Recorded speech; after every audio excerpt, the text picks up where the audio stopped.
top of the top, S.Hvac. We was out here in New York City. I was at a residential building right in Midtown Manhattan. Very nice building, residential.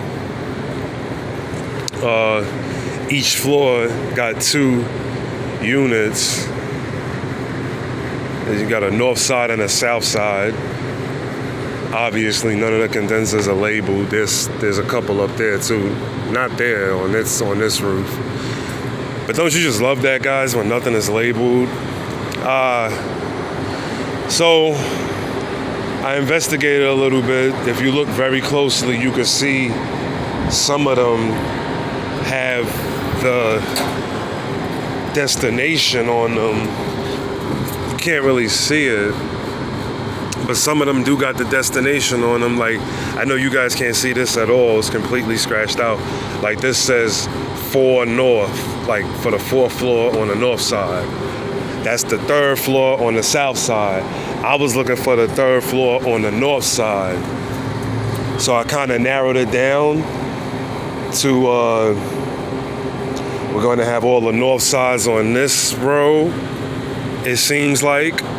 Don't quote me on this. This is just what I put together, and I found my right condenser. And it seems like all the south ones are on that side, all the north ones are on this side. So, first let me give you a couple of symptoms I got here. Customer said 3rd floor, north side is not cooling. I go to the thermostat. Thermostat is set for 75, but the space is about 81. Air handler fan is on. The air handler fan was on. There's no drain pan. Like there's no wet switch in the drain pan. You know, that's one of the things you guys look for. You know, that's one of the first things you want to look for when you get to the site. If a unit not working, check the drain pan. Maybe it got a high condensate float switch. Maybe it got a wet switch, a hockey puck. It got some sort of condensate control. But this particular split that I came to this morning, it didn't have that. So the unit was completely dry, fan was running. I didn't see no safeties really at the air handler. I come upstairs, I see, you know, I narrow it down to this condenser and this condenser. This one wasn't running, this fan was running. I put gauges on it. I had a pressure of 150, high and low. My fan was running, so just from visualizing it, you will automatically assume that the compressor's running because they both run off this one contactor right here. And they both also share the same capacitor, dual capacitor. This is my hermetic side. Most of the time it'll be identified by H, which stands for hermetic, which is your compressor. And then you'll have a designation for F, which means condenser fan. And then you'll have your common side, your power side, the thing that's powering up this capacitor. It's a 35 UF. So I basically checked this. I made sure my run cap was good. I had 35 on it when I checked it with my meter. Brand new meter I just bought the other day. I love Philpiece. Philpiece is one of the best. What meters do you guys like? Comment down below on what meters you guys use and what state you guys like to use these meters in. Like I said, I'm in New York, and I got yellow jacket. Now I got my digital ones in the truck, but I still like old-fashioned gauges. So I had a standing pressure of 150, and I'm like, but my fan is on. So if my fan is on, that means I'm getting power. I'm getting my 208 or whatever this thing is for. And like I said, the compressor and the fan shares the same contactor. So if this is getting power, my compressor should be getting power. Okay. So now before I took this off, you always want to verify, guys. You always want to take that extra step before you take that extra step. What I mean by that is before I took all this off to physically check the compressor, you want to double check and make sure your compressor is getting power. So with the disconnect switch on, I had the disconnect switch on, which is over there. I cut all this, you know, because you got to know what you're looking at. All of this was wire, you know, it was wire tied up like that. You can't trace wires and you cannot identify wires if all your wires are bunched up. Cut the wire tie, loosen out your wires, trace the wires, and identify your wires. So I was able to identify my 3 compressor wires. Bong, right here.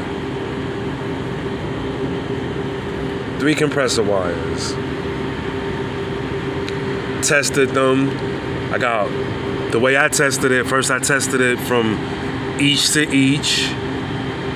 You know, from here to here, it gave me 208. From here to here, it gave me 0. From here to here, it gave me 208. Good. Then I check each to ground.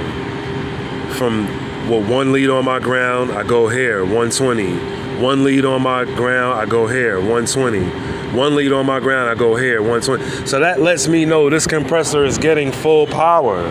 It's getting all the power that it needs, and it's still not coming on. This thing was cool to touch. It's very cool. It's a hot summer day. It's 85 degrees out here. That compressor should not be cool to touch. It should be warm, hot. It should be hot. It should be warm. So what I did was I removed my wires. I've been doing this for 15, 16 years, guys. I still take pictures of every wire that before I remove it. Still take pictures. So I took a picture. And what I did was I checked my compressor, and what we found, we had open windings on this guy. That's why he wasn't coming on, you see? And I identified that. Let me just show you guys. So like I said, I got my trusty meter.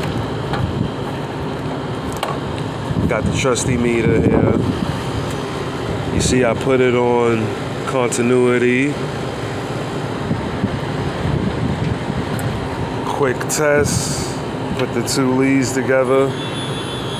You hear the beep. Right? So now, you want to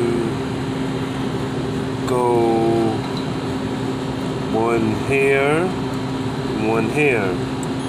I got a beep. Got a beep. No beep. No beep. No beep. No beep. So all of my windings are closed on this compressor.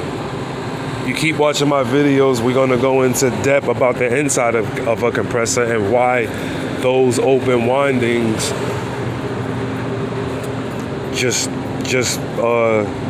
and why those open windings are no good and why this compressor has to be replaced right now.